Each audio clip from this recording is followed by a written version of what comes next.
4 जुलाई 1976 की रात 4 Hercules Israeli विमान तेजी से 200 कमांडोज के साथ मंजिल की तरफ बढ़ रहे थे।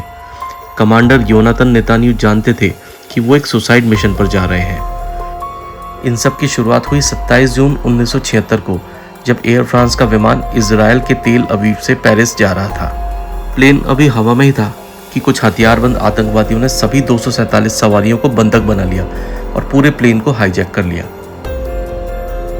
उन्होंने कॉकपीट में घुसकर पायलट को धमकाया और प्लेन को युगांडा देश के एंटीबी एयरपोर्ट पर उतरने का आदेश दिया।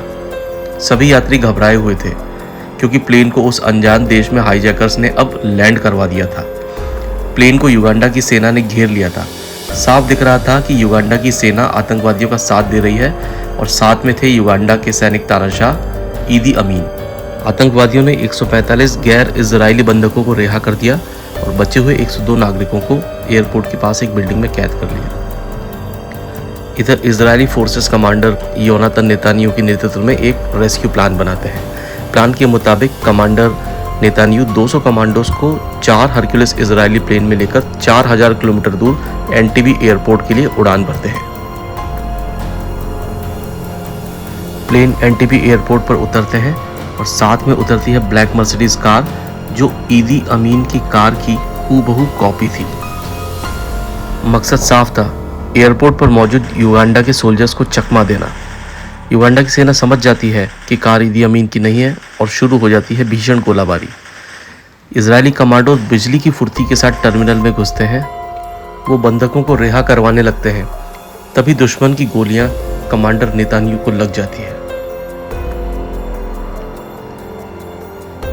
जवान अपने घायल कमांडर को उठाकर प्लेन की तरफ भागते हैं और उन्हें प्लेन में शिफ्ट कर देते हैं।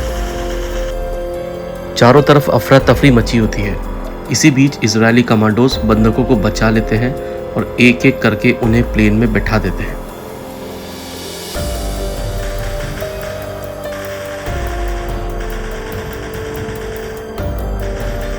जाते जाते इजरायली कमांडोज एयरपोर्ट पर खड़े युगांडा एयरफोर्स के फाइटर जेट्स को बमों से उड़ा देते हैं ताकि कोई भी उनका पीछा न कर पाए। धू धू करते जलते एयरपोर्ट से बंधकों को लेकर इजरायली प्लेन उड़ जाते हैं, लेकिन इस ऑपरेशन में 3 बंधक और इजरायली कमांडर योनातन नेतान्याहू मारे जाते हैं। नेतान्याहू कोई और नहीं बल्कि वर्तमान में इजराइल के प्रधानमंत्री बेंजामिन नेतान्याहू के बड़े भाई थे।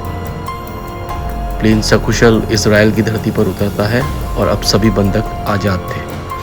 ये रेस्क्यू ऑपरेशन बेमिसाल रणनीति और साहस का ऐसा उदाहरण था जिसकी मिसाल आज भी दुनिया भर में दी जाती है। अगर आपको ये वीडियो पसंद आया हो तो प्लीज़ लाइक और सब्सक्राइब कीजिए ताकि इस वीडियो की रीच बढ़ पाए। धन्यवाद।